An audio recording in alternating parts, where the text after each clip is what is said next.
안녕하세요. 저는 얼마 전 아주 기가 막힌 일로 이혼한 30대 여성입니다. 남편은 공기업에 다니는 평범한 남자로 외모도 성격도 모난 곳 없이 정말 평범 그 자체인 사람이었어요. 결혼 정년기에 만나 사소한 일로 다투기도 했지만 특별히 큰 문제를 일으킨 적도 없어 자연스레 결혼까지 이르게 된 것이고요. 아무리 사람 앞일은 모른다지만 제가 설마 이런 일로 이혼하게 될 줄은 꿈에도 몰랐습니다. 저희 부부 이혼의 원인이 된 신우는 남편보다 10살이 어렸어요. 저희가 결혼할 땐 대학생으로 한눈에 봐도 늦둥이로 태어나 부모님의 사랑을 듬뿍 받았구나 싶었습니다. 애교도 많고 웃음도 많아 함께 있는 사람들을 기분 좋게 만드는 그런 사람이었거든요. 남편과 10살이나 터울진 늦둥이를 얻을 정도로 시부모님도 금실이 좋으시고 그런 가족들을 잘 챙기는 남편까지 참 보기 드물게 가족에 넘치고 단란한 가족이라고 생각했죠. 여동생이 어려 그런지 남편을 생각하는 신우 마음이나 신우를 생각하는 남편의 마음이 좀 다르다 싶긴 했습니다.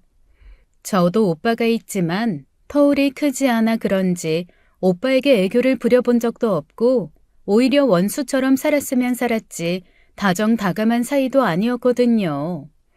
그런데 남편 남매는 사이가 너무 좋아 데이트할 때 연락도 잡고 종종 신우 때문에 데이트 약속을 옮겨야 하는 일도 있었어요. 이번에도 다영이야?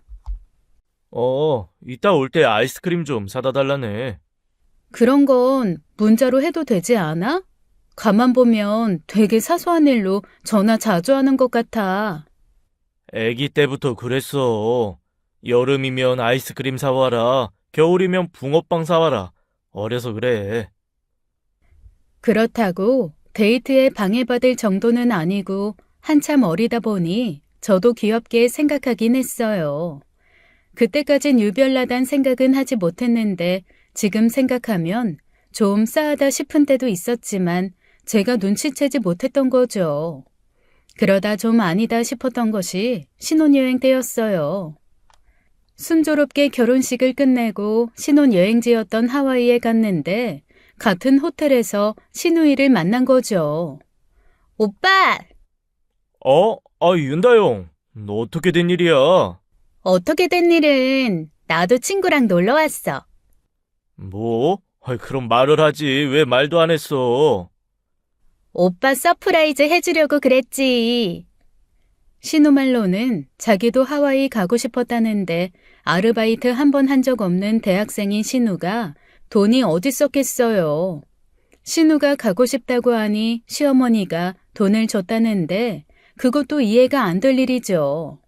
지금 생각해보면 미친 거 아니냐는 소리가 절로 나올 일인데 사람이 막상 자기 일이 되면 사리분별이 잘 안 되더라고요. 아무리 우애가 좋은 남매일지라도 오빠 신혼여행 갈 때 같은 곳으로 여행 가고 싶다고 하면 말려야지 돈까지 대주며 즐겁게 놀다 오라고 할 일인가요.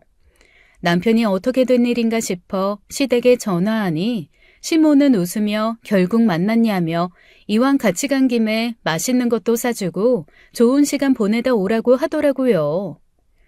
아무리 그래도 그렇지 오고 싶다고 오빠 신혼여행을 따라오는 동생이 있어? 따라오기는 그냥 자기도 하와이 와보고 싶다는 거잖아. 자기 친구랑 온 건데 뭐가 따라온 거야? 저는 좀 이상하다고 생각했던 반면 남편은 대수롭지 않게 생각했고 그렇다고 신혼여행 일정이 뭐냐 꼬치꼬치 캐물어 따라다니는 것도 아니라 저도 찝찝한 마음을 거두려고 했죠. 그런데 사실 하와이 여행지 뻔하잖아요. 게다가 여행사 패키지로 간 거니 특별할 것도 없었고요. 이상하게도 겹치는 코스가 많았다 보니 이참에 잘 됐다며 함께 밥 먹는 일도 3번 정도 있었습니다. 이왕 만난 김에 하면서 아예 시간을 잡아 함께 해변에서 시간을 보낸 적도 있고요.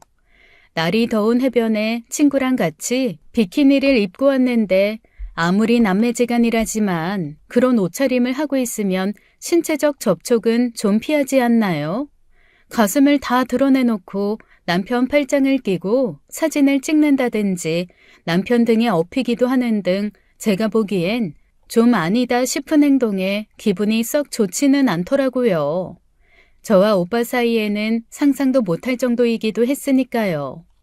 근데 또 그런 문제에 대놓고 기분 나쁘다고 이야기하기도 좀 그렇고 온전히 부부만의 시간을 보내야 할 신혼여행지에 꼽살이 낀 신우 때문에 유쾌한 여행은 아니었습니다. 그렇다고 남편이 눈치껏 신혼여행이니 알아서 시간 보내라고 할 사람도 아니었고요. 차라리 제가 대놓고 말했으면 좋았을 일인데 그때는 신혼 초이기도 하고 쫌스럽게 보이고 싶지 않은 마음에 몸이 안 좋다는 핑계로 제 기분을 표현했었어요. 신혼여행 마지막 날인데 신우가 저녁을 같이 먹자고 했었거든요.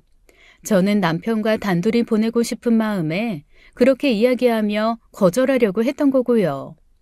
그렇게 말하면 저는 남편이 거절하고 호텔방에서 저와 시간을 보낼 줄 알았어요. 그래? 아까까지만 해도 괜찮더니 왜 갑자기 그러지? 물 잘못 먹었나? 그런 것 같지는 않고 그냥 방에서 쉬고 싶어. 그래? 그럼 그렇게 해. 나랑 다영이랑 가서 밥 먹고 올게. 어? 오빠는 간다고? 가야지. 친구도 먼저 갔다는데 다영이 혼자 밥 먹게 하긴 그렇잖아. 그럼 나는? 너는 방에서 쉬고 싶다며. 좀 나아지는 것 같으면 룸서비스라도 시켜 먹고 있어. 아니면 올 땐 뭐 사다 줄까? 아사이볼? 됐어. 그럼 쉬고 있어. 남편은 제 기분은 아랑곳하지 않고 그렇게 절 두고 나가버렸어요. 신혼여행지에서 혼자 호텔방에 앉아 있는데 솔직히 좀 서럽고 이게 뭔가 했습니다. 친구에게 연락해 속상한 마음을 털어놓았더니 친구는 대번에 눈치를 채고 그러더라고요. 야, 니네 신우 진짜 대박 여우다. 어떻게 신혼여행지를 따라가? 그치, 네가 생각해도 따라온 거 맞지? 근데 재환 오빠는 따라온 게 아니라 그냥 여행지 겹친 것 뿐이라는 식으로 말해. 말이 겹친 거지. 같은 일정으로 갔으면 따라간 거지. 그리고 그냥 친구랑 놀러 갔으면 친구랑 일정 맞춰서 빨리 돌아갈 것이지. 굳이 오빠 부부 귀국 날짜 맞춰서 머무는 건 또 뭐야? 완전히 신혼여행 망치려고 작정한 거지. 아, 몰라. 진짜 짜증나 죽겠어. 몸 안 좋다고 하니까 쉬라고 하고 자기 동생이랑 밥 먹으러 가버렸어. 이거 내가 섭섭하면 이상한 일이야? 당연히 섭섭한 거 아니야? 너 앞으로 조심해. 그 신우 보통이 아닐 것 같다. 내가 전엔 괜히 너 신경 쓸까봐 그냥 넘어갔는데 아무리 남매지간이라고 해도 그렇지 너무 유별나게 돈독하다 싶긴 하더라. 친구의 말도 있고 제가 직접 겪은 바도 있다 보니 저는 신혼여행을 계기로 신우와 좀 선을 긋고 살아야 할 필요성을 느끼게 된 것이죠. 저녁을 먹으러 갔으면 저녁이나 먹고 빨리 들어올 일이지 몸이 안 좋다고 혼자 호텔에 남은 저를 두고도 남편은 신우와 자정이 넘은 시간까지 함께 시간을 보내고 들어왔어요. 거기다 귀국하는 비행기도 같이 타게 됐는데 자꾸 옆에서 자기도 옆에 나란히 타고 가고 싶다느니 왜 자기만 떨어져 가느냐며 투정 부리더라고요. 그래서 보다 못한 제가 한마디 하게 된 거죠. 아, 지루하게 10시간이 넘는 시간 동안 나 혼자 뭐 하냐고. 잠이나 자. 오빠가 옆에 사람한테 바꿔달라고 말해주면 안 돼? 굳이 뭐하러 그래. 나란히 앉아가도 할 것도 없는데.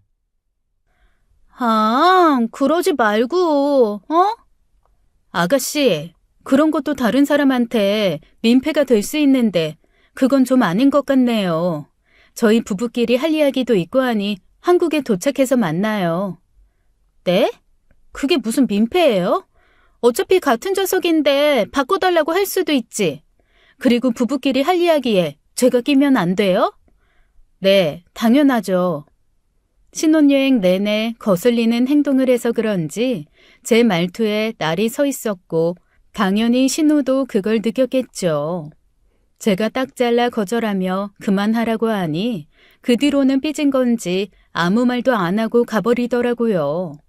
그런데 자꾸 옆에 앉은 남편이 신우가 앉은 뒤쪽 좌석을 힐끔거리며 신경 쓰는 거예요. 그렇게 가고 싶으면 아가씨 옆자리에 앉은 사람한테 부탁해보지 그래? 바꿔 앉자고. 그럴까? 쟤 저러고 가면 한 2주는 말 안 할 건데 딱 봐도 삐진 것 같지? 그러게 말을 왜 그렇게 세게 했어? 뭐? 그럴까? 참나. 그래 가. 그리고 도착하자마자 우리 같이 사는 거에 대해 다시 생각 좀 해보자. 뭐? 그게 무슨 말이야?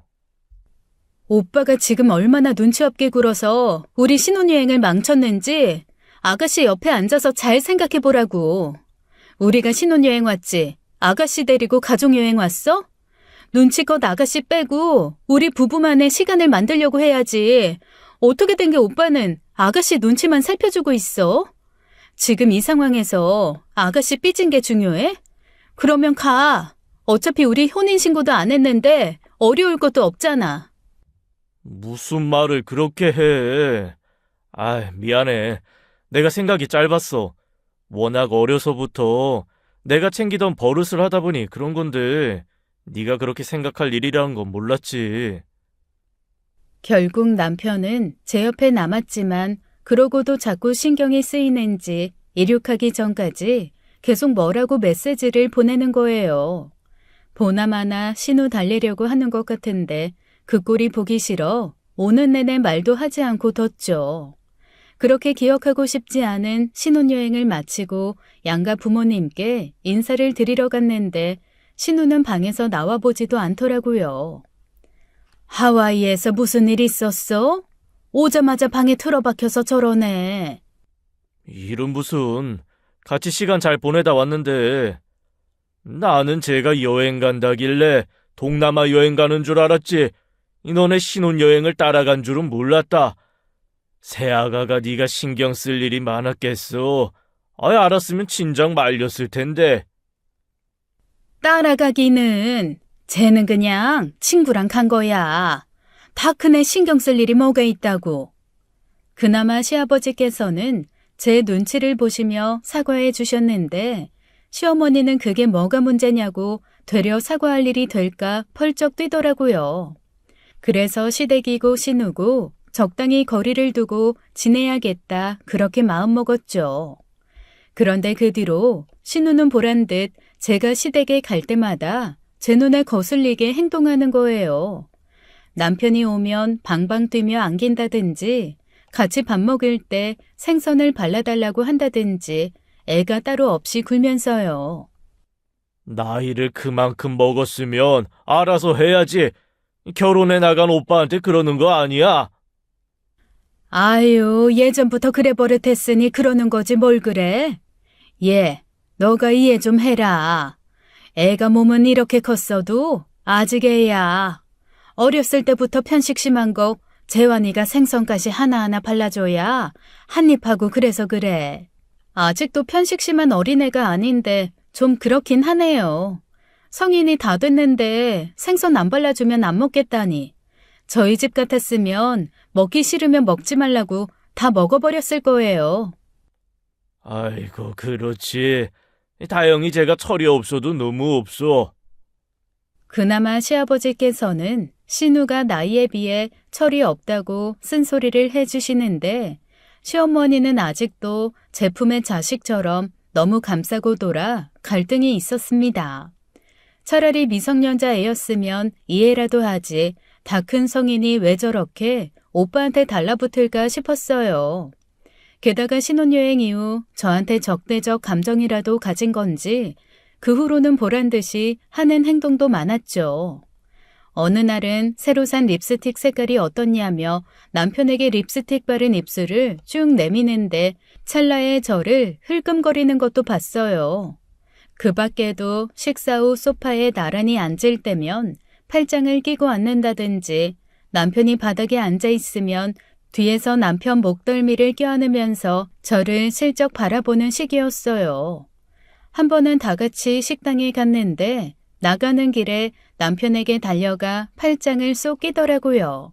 저는 시부모님과 뒤에서 걷고 있었는데 입구에 있던 종업원이 그 둘을 보고 그러신 겁니다. 어머, 새댁이 참 어리고 예쁘네. 잘 어울려요. 그 말에 신우는 입이 귀에 걸린 채 웃으며 감사해요 하더라고요. 신우도 신우지만 아무 말 않고 있던 남편도 꼴배기 싫어서 그랬어요. 여보, 차키 좀. 그러니 부부인 줄만 알고 그런 소리를 했던 종업원도 어머나 하고 들어가고 신우는 옆에서 황당하다는 듯이 절 째려보더라고요. 잘못한 것도 없는데 왜 그러냐는 식으로 바라보니 시댁에 가는 내내 아무 말도 안 하고 들어가자마자 방으로 쏙 들어가 버리고요. 그러든가 말든가 모른 채 하는데 시어머니가 그러더라고요. 애가 철이 없어 그래. 결혼 전엔 그래도 지 오빠가 자기 차지였는데 결혼해서 옳게 생긴 게 아직 어색한가 보다. 네가 좀 이해해. 10살이 어린 신우를 상대로 이런 기싸움하는 거 쉬운 일은 아니었어요. 적당히 시어머니고 남편이고 제 편을 들어줬더라면 이해를 해보겠는데 10살 어린 신우가 아니라 무슨 10살짜리 신우처럼 굴면서 저에게만 이해를 구하니 이해가 되지 않았던 거죠. 그래도 신혼초라 그래 일단 두고 보자 싶었습니다. 그렇게 1년의 신혼기간을 보냈어요. 그 사이에도 몇 번이나 신우의 문제로 언짢은 일이 생겨 남편과 다투는 일들이 종종 있었죠. 그럴 때마다 남편은 애가 오빠가 좋아하는 애정 표현일 뿐인데 왜 그러냐며 저를 예민한 사람 취급했고요. 그렇다 보니 불만은 해소되지 않은 채로 쌓이기만 했고 터질 듯 말 듯 위태로운 상황에 직면해 있었어요. 그러던 어느 날이었습니다. 결혼기념일이 지난 어느 날 시아버지께서 저희 결혼기념일을 기억하시고 저녁을 사주시겠다고 한 거예요. 부부의 결혼기념일이지만 시댁의 새로운 식구가 된 날이기도 하다는 말에 감사한 마음으로 간 것이고요. 기쁜 마음으로 갔는데 아니나 다를까 신우가 뛰쳐나와 남편에게 안기며 야단 법석을 떠는 겁니다. 오빠, 들었어? 오늘 아빠가 랍스타 사준대. 대박. 아이, 진짜? 그건 몰랐는데 무슨 일이시래? 몰라. 여튼 지금 기분 완전 짱이야. 근데 너 그러고 갈 거야? 아직 준비 하나도 안 했네. 아니, 이제 씻으려고. 엄마가 5시에 출발이랬는데. 우리가 좀 빨리 온 거야. 엄마랑 아빠는? 정희 이모네 갔다가 거기로 바로 온다고. 나보고 오빠랑 같이 가래. 그럼 나 씻을게. 그도 모자라 저는 투명 인간이라도 되는 것처럼 인사도 하지 않고 자기 오빠를 붙들고 조잘거리더니 씻고 오겠다며 남편 볼에 뽀뽀하는 거예요. 그건 여지껏 본 적 없는 행동이라 너무 놀라 남편을 보았는데 남편은 익숙한 듯 욕실로 들어가는 신우를 보고 웃고 말더라고요. 뭐야? 뭐가? 아니, 지금 아가씨 뭐 하는 거냐고. 막 뽀뽀도 하고 그런 사이야? 그게 뭐 어때서? 아이고 또 뭐 이상하다 싶어? 네가 형님이랑 대면대면한 사이라 이상하게 생각하는 거지. 아무리 그래도 남매끼리 뽀뽀하고 그런다고? 아이 그런 남매도 있겠지 우리처럼. 그리고 은하야, 쟤는 애잖아. 너처럼 형님이랑 터울이 적은 것도 아니고 10살인데 언제까지 다영이가 하는 행동으로 까칠하게 굴 건데. 남편은 언제나 그렇듯 별일 아니라는 듯이 트집 잡는 제가 이상한 사람이라는 듯 치부하더라고요. 더 열이 좀 받았던 건 1년이면 신혼을 즐길 만큼 즐긴 거 아니냐며 부부간의 애정 표현도 줄었거든요. 부부간의 애정 표현이 신혼 한정이냐는 말에도 이제 가족끼리 자제할 필요가 있다는 개소리도 하고요. 그것 때문에 싸운 지 불과 일주일밖에 되지 않은 날이었습니다. 결혼한 지 10년이 된 부부도 아니고 고작 1년 만에 그게 말이 되나요? 벌써 그러면 안 된다는 주변의 의견에 따라 저도 나름 애교도 부려보고 이벤트 같은 것도 해봤었어요. 그런데 제가 먼저 달라붙어 분위기를 좀 잡아보려고 하면 왜 그러냐며 밀어내던 사람이에요. 그런데 자기 여동생 애교와 스킨십에는 껌뻑 죽으며 관대하니 열이 받죠. 좋은 마음으로 나선 자리에서 열 올리고 싶지 않아 진정하려는데 결국 뚜껑이 열리고야 말았습니다. 씻고 나온 신우가 시로라기 한 장 걸치지 않은 채로 수건 하나만 들고 나오는 거예요. 그러니까 속옷도 하나 입지 않은 그야말로 낙채로 말이에요. 너무 놀라 저도 모르게 소리를 빽 지르고 말았죠. 아가씨! 씻었으면 옷을 입고 나와야죠. 왜요? 여기 우리 집이에요. 아무리 여기가 아가씨 집이어도 저나 오빠가 있는데 어떻게 그러고 나와요? 얼른 들어가서 옷 입어요. 아, 뭐래? 그리고 태연이 자기 방으로 들어가는데 뒤로 엉덩이 두 쪽을 고스란히 보이고 가는 겁니다. 수건을 가지고 나왔어도 가릴 생각은 전혀 없다는 듯이 말이에요. 그런데 이 상황에서 놀란 건 저뿐인 것 같았고 남편은 그저 웃으며 핸드폰만 하더라고요.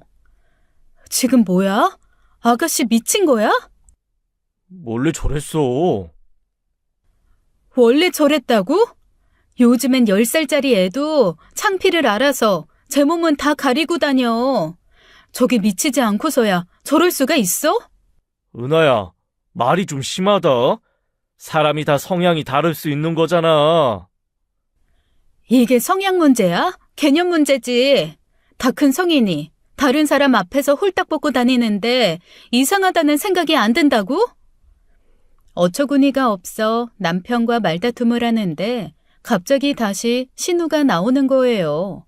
옷 두 벌을 들고 나오는데 그래도 속옷은 입어 가릴 것은 다 가렸더라고요. 그래도 네가 한마디 했다고 입기는 입었네. 오빠, 나 이거 입을까, 이거 입을까? 글쎄, 너 입고 싶은 거 입어. 아, 그러지 말고 골라줘. 오늘은 되게 특별한 날이니까 빨간색이 더 낫나? 너 혼자 너무 화려하게 튀는 거 아니야? 그런가? 그럼 그냥 흰색으로 입을게. 근데 오빠 뭐행? 그러면서 소파에 앉아있는 남편 옆으로 찰싹 붙어 앉는데 그 포즈가 어찌나 민망하던지요. 다리 한쪽은 남편 다리에 걸쳐놓고 남편 팔 하나를 끼고 앉은 모양새라 훤히 드러난 가슴이 남편 팔에 닿아 있고요. 아가씨, 지금 뭐 하는 거예요? 아, 또 왜요? 뭐가요? 지금 그 차림새 하며 그 차림새로 오빠 옆에 붙어서 민망하지 않아요? 다 큰 성인이. 뭐가요? 내가 내 오빠 옆에 붙어 있는 게 뭐가 그렇게 민망한 일인데요? 언니야말로 이상한 거 아니에요? 가족끼리 이 정도 애정 표현도 안 해요? 언니가 안 하고 산다고 남들도 그렇게 사는 줄 알아요? 정도가 있죠. 결혼한 오빠나 제 앞에서 다 벗고 나오는 것도 그렇고 지금도 속옷만 입고 나와서 오빠한테 들러붙어 있는 게 정상이에요? 기본적인 예의가 없잖아요, 지금. 아, 왜 그래? 그만해, 은하야. 오빠도 그래. 지금 나한테 그만하라고 해야 할 상황이야? 원래 그렇게 자랐더라도 적어도 이젠 적당한 선을 지켜서 대해달라고 가르치지는 못할 망정. 뭐? 그만해? 아, 진짜 어이가 없어서. 나 이대로는 그냥 못 넘어가. 내 눈앞에서 이건 잘못된 일이다. 제대로 이야기해. 언니, 뭐해요? 지금 나 가르쳐요? 배움이 필요하면 가르쳐야죠. 성인이 됐는데도 기본적인 개념도 예의도 없으면. 뭐예요? 말 다 했어요, 진짜? 둘 다 그만하라니까 지금 못 들하는 거야. 오빠야말로 뭐 하는 거야? 지금 어디에 서서 뭘 해야 하는지 감이 안 와? 여전히 내 생각에 동의 못하는 것 같은데 그럼 생각이 다른 나는 빠져줄게. 됐지? 화가 머리끝까지 난 저는 도저히 참지 못하고 그 자리를 박차고 나와버렸습니다. 나오는데 어찌나 손이 떨리던지 운전대를 잡지도 못하겠더라고요. 그렇게 한참 핸들에 머리를 얹어놓고 복잡하게 뒤엉킨 생각과 분노를 잠재우려 애써야 했어요. 그 사이 뒤따라 나온 남편이 잠긴 차문을 열겠다고 문을 두드리더라고요. 흔아야, 서은아, 문 열어봐, 얼른. 나 지금 혼자 있고 싶거든? 오빠는 알아서 저녁을 먹고 오든지 말든지 알아서 해. 차라리 오늘은 안 들어왔으면 좋겠어. 그러지 말고 이야기 좀 해. 무슨 이야기? 어차피 오빤 내가 예민하게 반응하고 있다고 생각하고 있잖아. 그러면서 대체 무슨 이야기? 내가 지금 밖에서 이렇게 소리치면서 할 이야기 아니잖아. 일단 열어봐. 제대로 대화해야지. 이런 일로 그렇게 화내고 가버리면 나도 다영이도 마음이 불편하지. 쟤는 여지껏 그렇게 살아왔는데 네가 그런 반응으로 가버리면 지금 얼마나 당황스럽겠어. 이 와중에 또 다영이. 제 기분을 이해하려고 노력하기는커녕 그 와중에도 신우 마음부터 생각하는 남편을 보니 피가 식는 것 같더라고요. 오히려 덜덜 떨리던 손도 진정이 되고 뜨겁게 올랐던 울화도 가라앉는 것 같았고요. 그래서 계속 차문을 두드리며 애타게 문을 열라던 남편을 두고 그대로 차를 몰고 가버렸어요. 바로 집으로 가면 따라올까 싶어 남편 보기 싫은 마음에 한적한 카페를 찾아갔죠. 너무 혼란스럽고 앞으로 어떻게 해야 할지 당황스러워 정리가 안 되더라고요. 솔직히 그 상태로 계속 살고 싶지가 않았어요. 부부가 살면서 어떻게 갈등 하나 없이 살겠어요. 이런저런 갈등은 어찌저찌 넘어가며 그것도 부부가 되는 과정이다 하겠지만 개념 없이 우리 둘 사이에 회방꾼 노릇을 하는 신우가 있는 한은 같은 갈등이 계속 이어질 것 같았죠. 이혼 생각이 굴뚝 같았는데 이혼이 장난도 아니고 이렇게 쉽게 이혼을 생각해도 되는 건가 싶었습니다. 그렇게 한참을 있다 카페가 문을 닫은 시간이 되어서야 집에 들어가게 되었는데 남편은 이미 집에 와 있었더라고요. 대체 어디 갔다 온 거야? 전화도 안 받고. 피곤해. 먼저 잘게. 앉아봐. 이대로 들어가면 이상하잖아, 정말. 대체 뭐가? 다영이는 원래 하던 습관대로 했을 뿐이야. 그런데 너가 그걸 가지고 트집을 잡아 그러면 진짜 무슨 불순한 목적을 가지고 그런 행동을 한 것처럼 돼버리잖아.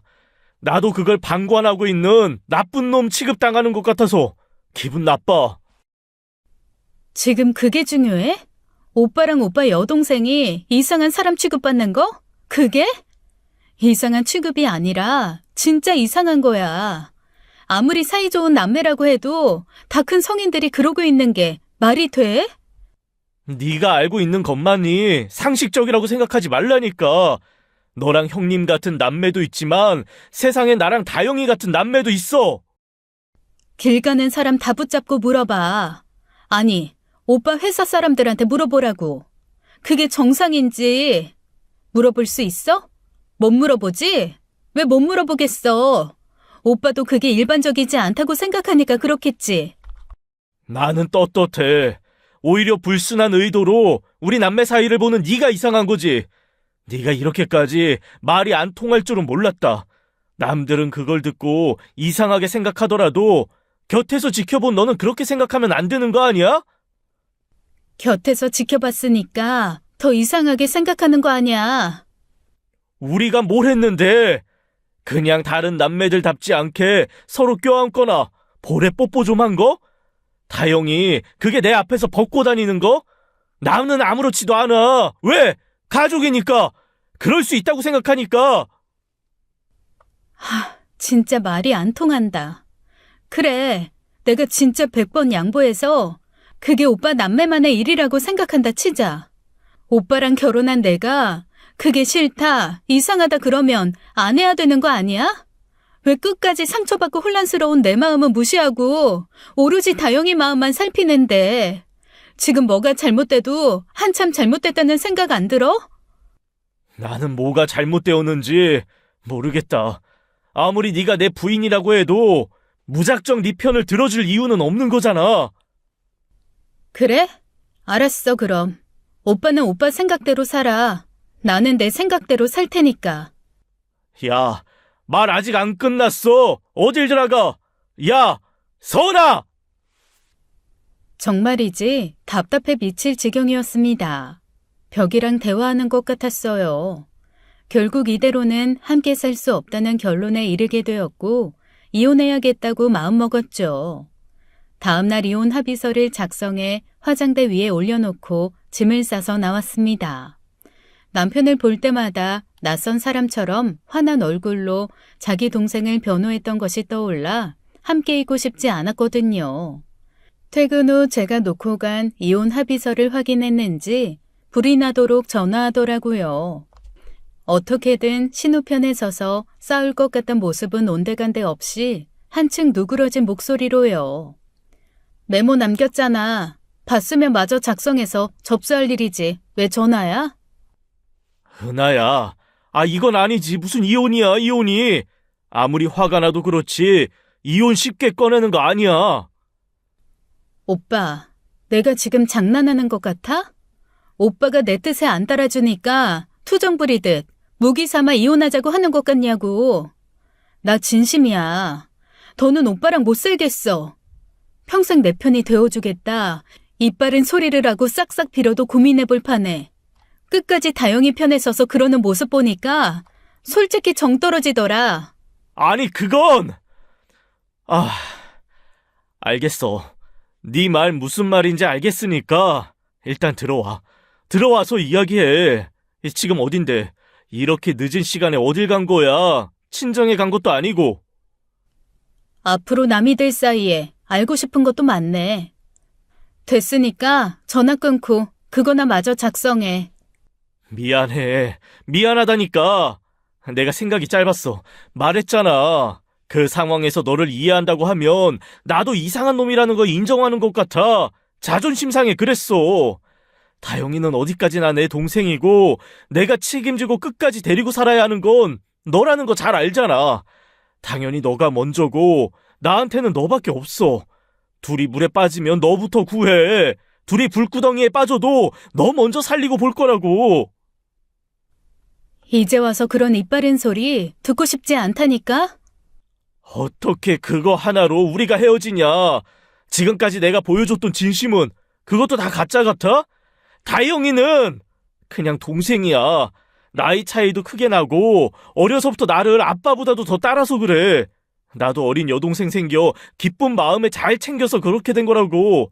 솔직히 나도 답답해 미칠 것 같아. 내가 어떻게 할까? 앞으로 다영이 안 만나면 돼?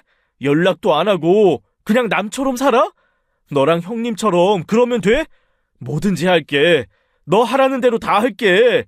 한 번은 기회를 줘야 할 거 아니야. 남편은 거의 매달리다시피 애원했고 결국 울먹이더라고요. 저도 사람인지라 마음이 약해졌어요. 다른 사람도 아니고 남편인데 저렇게까지 하는 사람에게 한 번의 기회는 못 주겠나 싶어 받아들였죠. 결국 지금 이혼은 했지만 그때 받아주지 말 거라는 후회는 없습니다. 그때 받아줬기 때문에 그 더러운 종자들의 끝을 받고 미련 없이 끝낼 수 있었으니까요. 그렇게 남편은 한동안 제 뜻에 잘 따라주었어요. 신우가 과도한 접촉을 할 때 알아서 저지하고 남매 간의 선 만들기, 성인답지 않은 행동을 하면 오빠로서 따끔하게 훈계하기 같은 아주 기본적인 것들이었죠. 처음엔 내내 오냐오냐만 해오던 여동생을 혼내려니 어색하고 힘들어 보였지만 차차 적응해 나가는 것 같았어요. 문제는 신우였죠. 늘 자기를 공주님 대하듯 대해주던 오빠가 선을 그어 행동하니 심통이 난 겁니다. 그렇다고 제가 무슨 남매 사이 분열을 조장한 것도 아니고 평소대로 다정하게 대해주되 아닌 건 아닌 거라고 선을 그으라는 것뿐이었는데도요. 오빠 갑자기 왜 저래요? 뭐가요? 오빠 원래 저런 사람 아니었어요. 내내 저한테 한없이 다정하고 뭐라든 받아주는 사람인데 저한테 너무 차갑게 굴잖아요. 볼에 뽀뽀하지 말라고 밀어내는 게 차갑게 구는 거예요? 언니, 자꾸 선 넘는데 이건 우리 남매의 일이에요. 아무리 언니가 오빠랑 부부라고 해도 끼어들어서 어떻게 할 수 있는 게 아니라고요. 우리도 우리 남매만의 룰이 있는데 왜 언니가 그걸 엉망으로 만들어요? 그럼 오빠한테 가서 항의해 보시든지요. 그 남매만의 룰을 깨기로 한데 동의한 건 아가씨 오빠니까. 나를 세우며 제게 달려들던 신우는 제가 남편이랑 상의하라고 딱 잡아 떼자 분한 듯 씩씩거리며 가버렸습니다. 나중에 물어보니 울면서 나랑 결혼하고 난 뒤 변한 것 같다, 너무 서운하다고 했대요. 여동생을 끔찍히 생각하는 사람이라 행여 마음이 약해져 또 받아준 거 아니냐고 했더니 솔직히 자기도 좀 힘들긴 했는데 잘 타이르면서 확실히 선을 그었다더라고요. 그 뒤로는 시댁에 가도 보란듯 남편에게 뛰어와 안기는 일도 없었고 남편에게 뽀뽀하거나 같이 걸을 때도 굳이 남편 옆을 차지하고 서서 팔짱을 끼는 일도 없었습니다. 그래, 부부가 저렇게 나란히 걸으니 얼마나 보기 좋아. 나는 우리 재환이가 결혼해서 좀 편한 것 같아서 섭섭하네. 자기 마누라야 늘상 옆에 끼고 다닐 텐데 결혼하기 전처럼 다영이 끼고 다니면 남매간의 우애도 좋아 보이고 얼마나 좋아? 적당히 해야지, 적당히. 다영이 저게 그동안 지 옳게 눈치도 안 보고 아주 막가파였어, 막가파. 그렇게 은근히 제 편에 서서 속 시원히 가려운 곳 긁어주듯 이야기해주는 시아버지가 있어 대리만족도 했고요. 남편만큼이나 어린아이 취급하며 한없이 받아주고 이해해주길 바라는 시어머니만 못마땅해 하셨죠. 그러던 어느 날이었습니다. 함께 치킨이나 먹으며 주말을 마무리하려던 차였는데 느닷없이 남편에게 신우로부터 연락이 온 거예요. 전화를 받은 남편은 잠옷 심각한 표정이 되었고 알았다고 한 뒤 전화를 끊더라고요. 무슨 일인데? 나가봐야 할 것 같은데. 무슨 일인데 그래? 아가씨한테 무슨 일 있대? 어디 술집인데 지금 얘가 술을 마시고 정신을 놓았나 봐. 뭐? 근데 거기선 어떻게 아가씨 전화로 오빠한테 전화한 건데? 모르지, 뭐 얼굴 인식으로 열었든지 술김에 알려줬든지. 술집에서 그 수많은 목록 중에 아빠 엄마 건너뛰고 굳이 오빠한테 전화했다고? 일단 가봐야겠어. 이 기집애가 세상 무서운 줄 모르고 어떻게 만취해서 정신을 잃어. 남편은 걱정이 앞서 허둥댔고 저는 됐다는 남편을 굳이 뒤따라갔죠. 제가 신호를 못마땅하게 여겨 그런지 몰라도 너무 자기적이고 이상하게 생각되었거든요. 술집에서 어떻게 신호 전화로 굳이 남편에게 연락해서 데리고 오라고 하나요? 그 여우 같은 신우가 여우짓을 한 거겠죠. 나가보니 신우는 혼자 테이블 하나를 잡고 테이블에 엎드려 있었어요. 현다영, 오빠. 어떻게 된 거야? 어떻게 자기 몸을 가누지도 못할 만큼 술을 마셔? 놀란 남편이 이제 좀 안심이 된 듯한 표정으로 단호하게 이야기하자 신우는 갑자기 울먹거리며 울음을 터뜨렸습니다.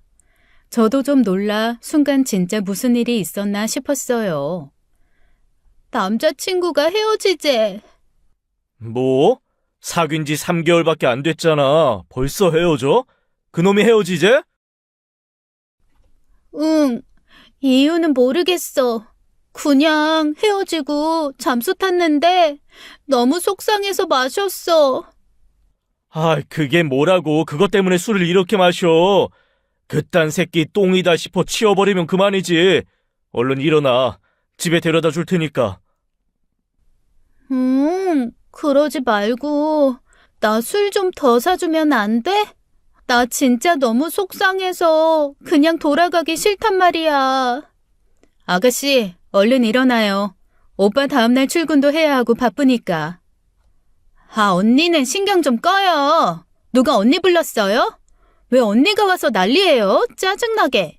남편한테는 만취한 사람처럼 애교 잔뜩 있는 목소리로 이야기하던 신우는 제가 말을 걸자마자 아주 도끼 가득한 얼굴로 쏘아보며 또랑또랑하게 이야기하더라고요. 그 모습을 보면서 여우 같은 기집애가 또 연극을 하고 있구나 했습니다. 그런데 남편은 대체 알면서 모른 채 하는 건지 진짜 모르는 건지 어린아이 달래듯 달래기 바빴죠. 다음에 사줄게. 술은 좋은 일로 마셔야지 나쁜 일로 마시면 독이 되는 거야. 이별에도 매너가 있는데 그런 매너도 없는 놈 때문에 술을 마시 몸을 망가뜨릴래? 응, 싫어. 집에 가기 싫단 말이야. 그리고 이대로 집에 가면 아빠가 엄청 뭐라고 할 텐데. 신우가 그렇게 말하자 남편도 동의한다는 듯 잠시 생각에 잠기더니 저를 흘금 보더라고요. 저희 집에서 재우면 안 될까 싶었던 거죠. 하지만 어림도 없었습니다. 진짜 무슨 일이 있는 것도 아니고 고작 그런 이유로 신우를 저희 집에 재우고 싶은 생각은 눈꼽만큼도 없었거든요. 아가씨, 제가 직접 아버님께 전화하기 전에 얼른 일어나요.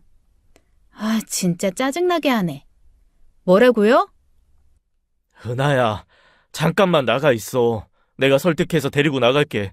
다영아, 오빠랑 같이 나가자. 오빠가 아빠한테 오빠랑 같이 마셨다고 하면 되잖아. 어? 그럼 나 뽀뽀해줘. 어? 뭐라고? 뽀뽀해주면 바로 일어날게. 신우는 허리를 굽혀 자기를 바라보고 있던 남편 목을 양팔로 둘러안고는 입술을 쭉 내밀더라고요.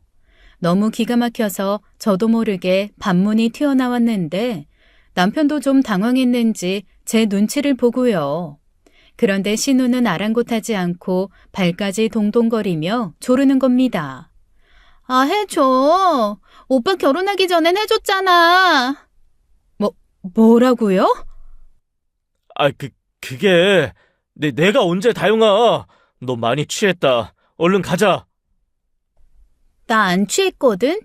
오빠 입술 되게 촉촉했잖아. 해줘, 진짜 미쳤네. 나 이거 지금 그냥 개소리로 들어도 되는 거야? 당연하지. 술 취한 애가 하는 말에 뭐 진지하게 들으려고 해. 장난이지. 얘 원래 술 마시면 좀 이상한 헛소리 많이 하고 그래. 술에 취해 그랬단 말이지? 그럼 이런 헛소리는 자기가 했는지 기억하려나? 기억도 못해. 기억하면 그런 일 없게 하려고 노력했겠지. 신경 쓰지 마, 은하야. 어? 기억 못한다 이거네.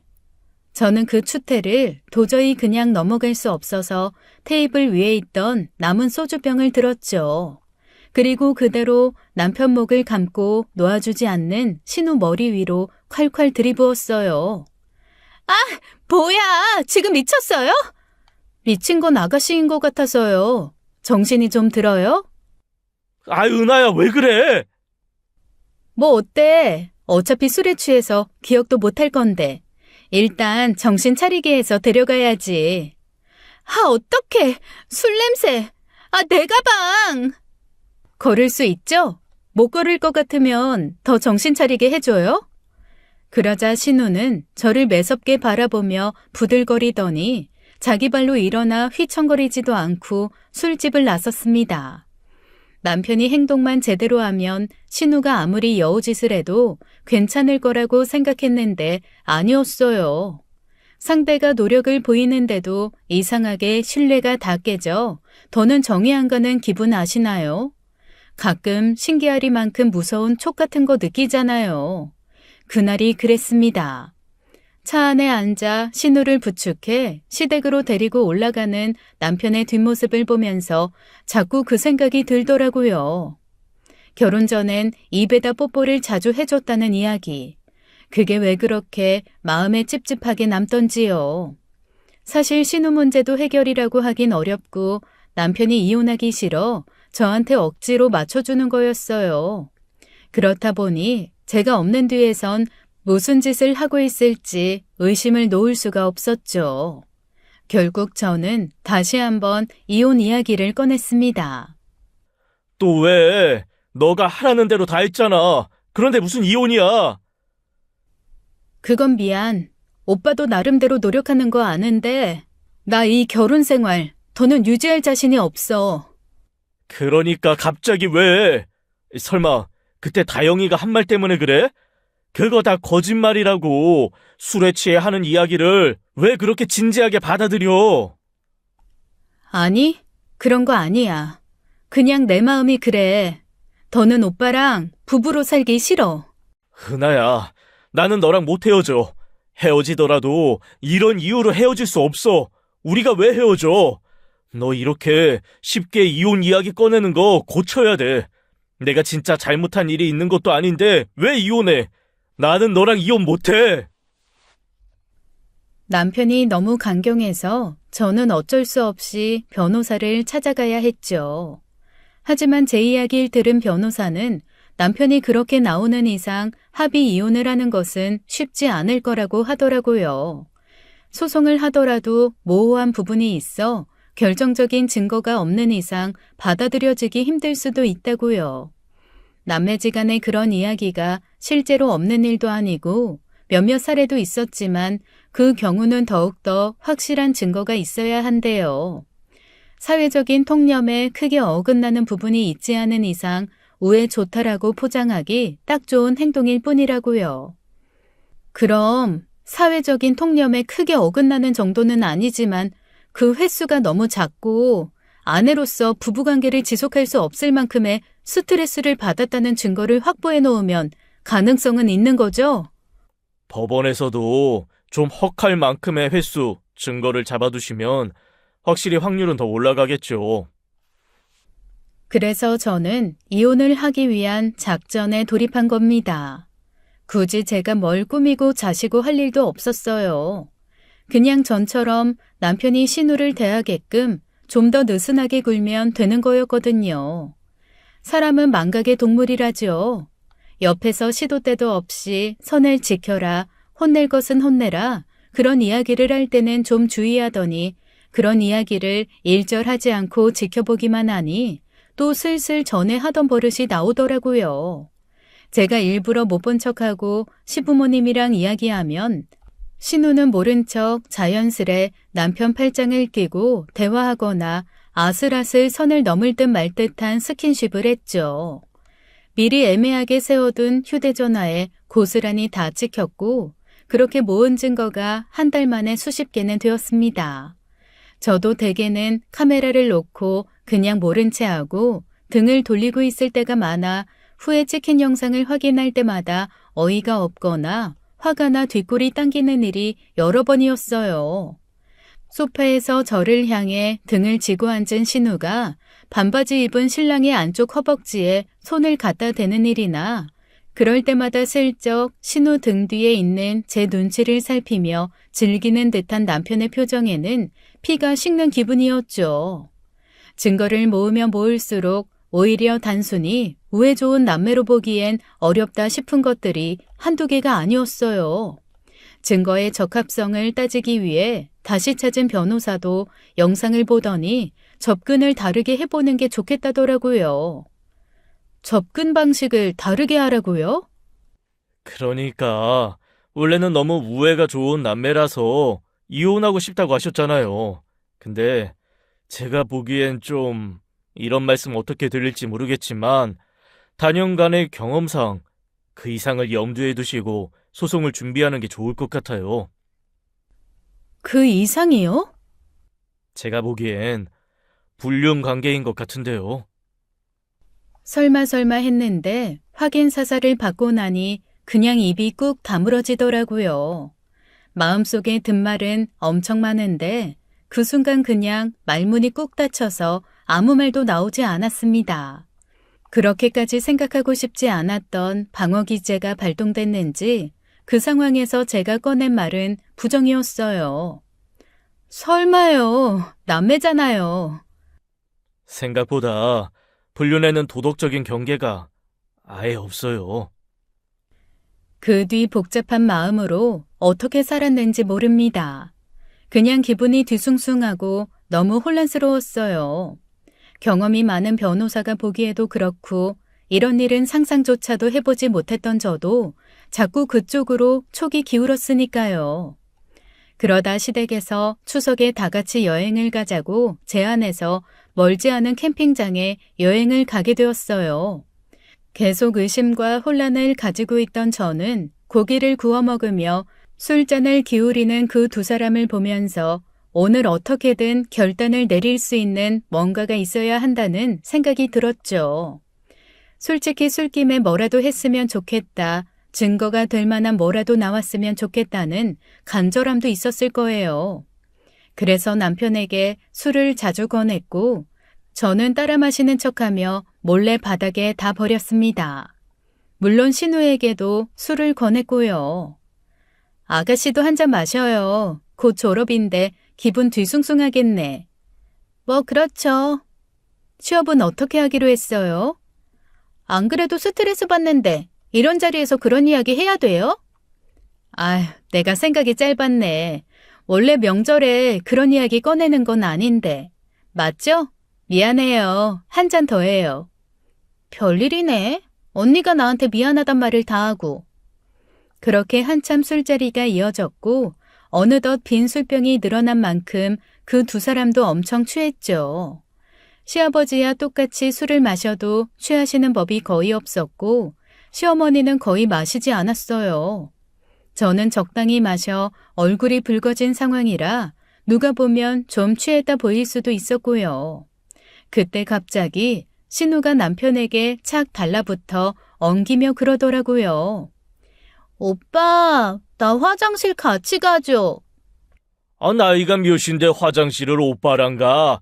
혼자 가긴 뭐하면 새언니랑 가야지.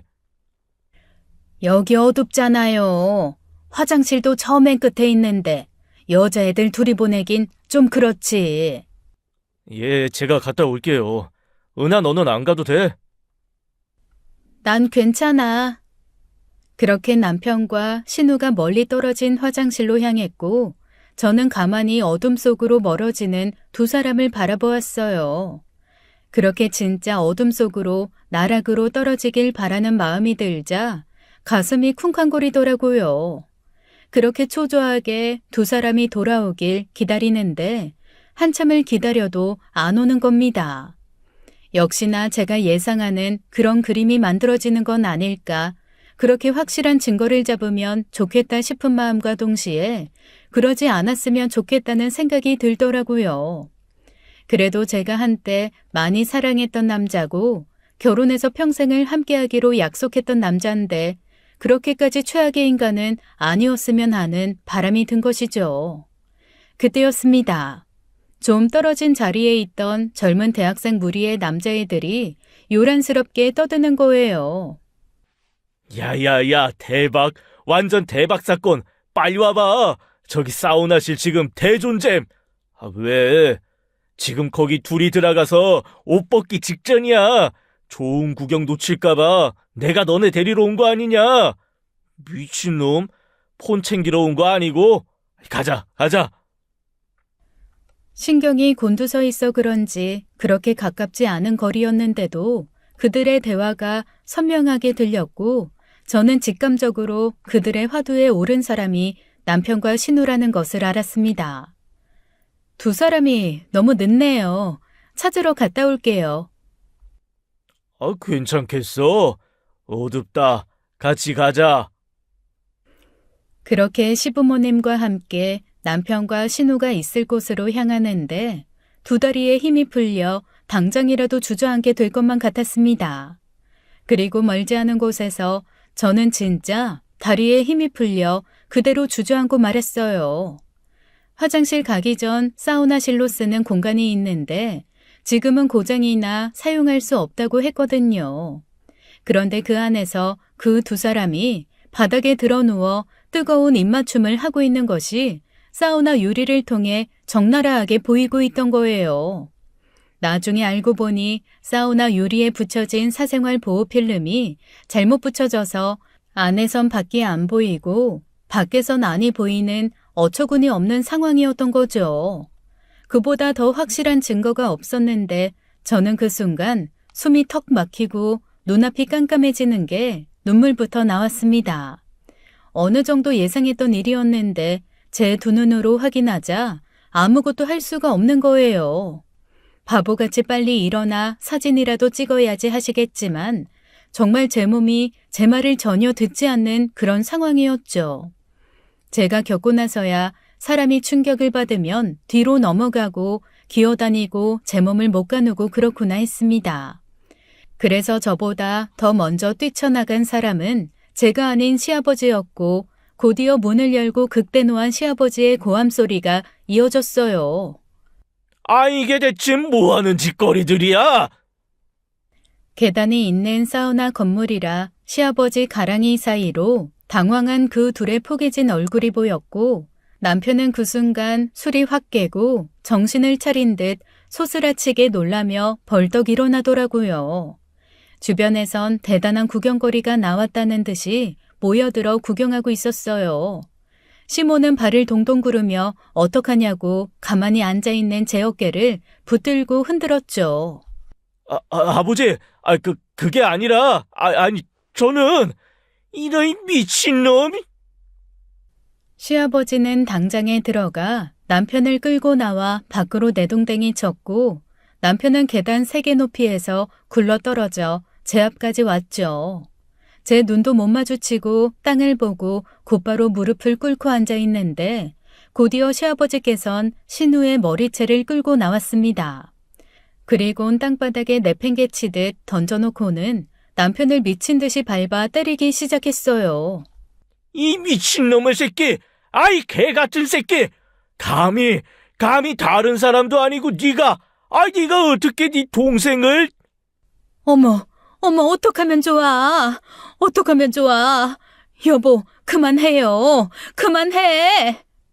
아빠, 그만. 때리지 마세요. 잘못했어요. 제가 졸라서 그랬어요. 뭐, 이 미친년? 아이, 너도 똑같은 년이야. 내가 그동안, 네가 하는 짓거리가 아슬하다 싶더니, 기어이 우리 집안에 이런 일을 만드는구나. 시아버지는 신우 머리채를 잡고 이리저리 뒤흔들며 뺨을 때렸고 정말 분노가 극에 달해 있다는 것이 느껴졌어요. 그러자 갑자기 시어머니가 신우와 시아버지 사이를 가로막더니 시뻘개진 얼굴로 그러는 겁니다. 그만해. 그만 좀 하라고. 막말로 얘네들이 친남매야? 아니잖아. 근데 이렇게까지 해야 하냐고. 저는 그게 무슨 소린가 싶어 남편을 보았고 남편은 제 눈을 피하더라고요. 알고 보니 시어머니와 시아버지는 아주 오래전 재혼한 사이였고 남편과 신우는 의붓 남매였다는 것입니다.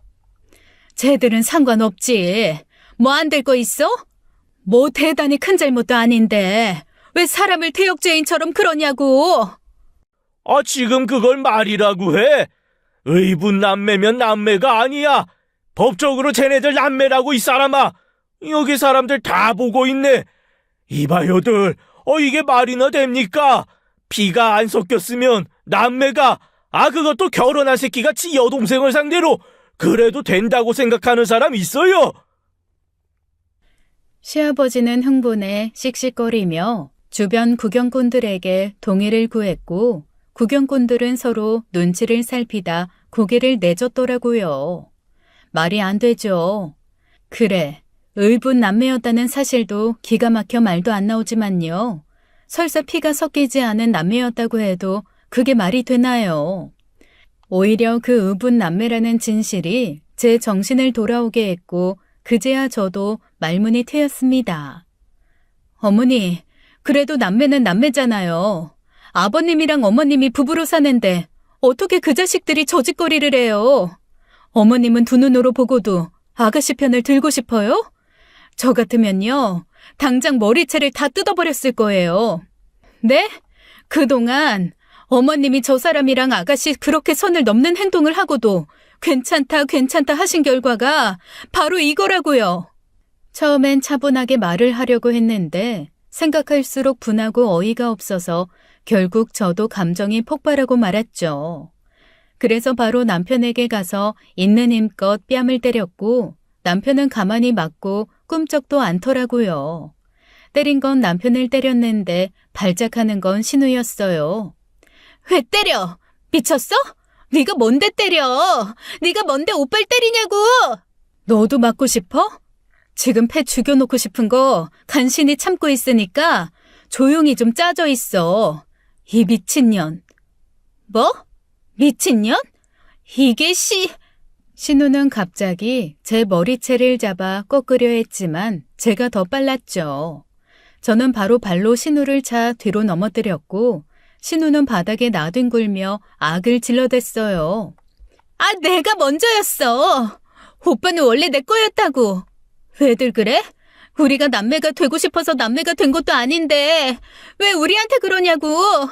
이게 다 엄마 아빠 때문이야. 엄마 아빠만 아니었어도 우린 결혼해서 애도 낳고 행복하게 살았어. 오빠를 전현한테 뺏기는 일도 없었을 거라고.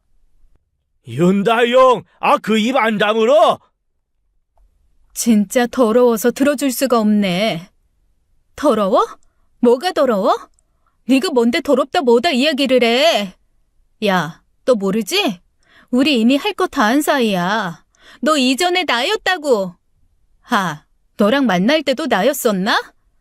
신우의 말이 끝나기가 무섭게 시아버지가 뺨을 후려쳤고 신우는 그대로 쓰러졌죠. 저는 신우가 한 말의 의미를 이해하려 애써야 했습니다. 믿기지 않는 얼굴로 남편을 바라보니 남편은 무릎을 꿇고 앉아 고개를 푹 숙인 채 그러더라고요. 아니야. 그래도 나는 결혼하고 나선 한 번도, 그러니까 오늘 말고는 한 번도 그런 적 없어. 적어도 부부로서는 배신하지 않으려고 했었어. 그 후엔 한 번도 안 했다고. 지금 그걸 변명이라고 해? 은하야. 지금 그걸 말이라고 하냐고! 그때만 생각하면 지금도 손이 떨리고 심장이 두근거려요. 한동안 정신과 치료도 받아야 했고 지금도 가끔 발작하듯 찾아오는 공황 증상으로 약을 먹고 있습니다. 사지를 전부 찢어 죽이고 싶다는 생각은 드는데 그럴 수도 없고 차라리 내 몸을 찢어 죽어버리고 싶다는 생각이 들 정도로 살면서 그렇게 큰 분노를 가져본 적이 없어요. 그 뒤로 아주 폭풍 같은 시간이 흘렀습니다. 시아버지는 돌아오자마자 이혼을 요구했고 시어머니가 응하지 않자 소송까지 했어요. 당연히 저도 바로 소송을 진행했는데 제가 충격에 아무것도 찍지 못했었잖아요. 근데 그때 그 자리에 있던 남학생들이 캠핑장을 떠나려는 저를 찾아와 그러더라고요. 저기요. 그래도 되나 싶긴 한데 솔직히 이건 저쪽이 완전 잘못한 거잖아요. 제가 처음부터 끝까지 영상을 다 찍었는데 혹시 필요하실까 싶어서. 저는 그 남학생으로부터 받은 영상을 증거로 내세웠죠. 남편은 소송이 들어가자 바로 합의 의사를 밝혔고 아무것도 요구하지 않고 순순히 집을 나갔습니다. 신우는 졸업학기에 휴학한 것으로 알고 있어요. 알고 보니 하필 그때 함께 있었던 남학생들이 신우와 같은 지역의 대학생이라 아름아름 아는 사이였고 그 남학생들이 찍은 영상이 자기네들끼리 돌았는지 신우가 자기 의붓오빠 불륜녀라는 소문이 돈 겁니다. 그 뒤로 시어머니랑 어디로 간지는 몰라요. 전 남편도 사정이 썩 좋지는 않죠. 신우가 그런 추문에 휩싸였으니 신우와 다리를 걸치고 있는 전 남편 지인의 귀에도 들어갔고 전 남편의 회사에도 알려지게 된 겁니다. 거의 쫓겨나듯 사직한 후 어떻게 된 줄은 몰라요. 나쁜 소문은 빨리 퍼진다더니 그렇게 속전속결로 벌을 받게 될 줄 알았나요? 솔직히 말하면 그들이 지은 죄의 벌은 그게 끝이 아니어야 한다고 생각합니다. 남들이 알아주는 공기업에서 쫓겨나듯 나온 것도 4년을 휴학 없이 잘 다닌 학교를 졸업을 목전에 두고 나온 것도 저나 시아버지에게 지울 수 없는 치욕스러운 기억과 상처를 준 것에 비하면 약과죠. 용서가 최고의 복수라고 하지만 저는 좀 못된 마음을 가져보려고 해요. 저는 그들이 더 고통스러웠으면 좋겠습니다. 앞으로도 자꾸 그때의 기억이 그들의 삶을 발목 잡아 일어설 때마다 넘어지게 했으면 좋겠어요. 그래서 그들이 오래도록 괴롭길, 두고두고 죽을 때까지 이 일을 기억하고 후회하길 바라려고요. 그래도 되겠죠?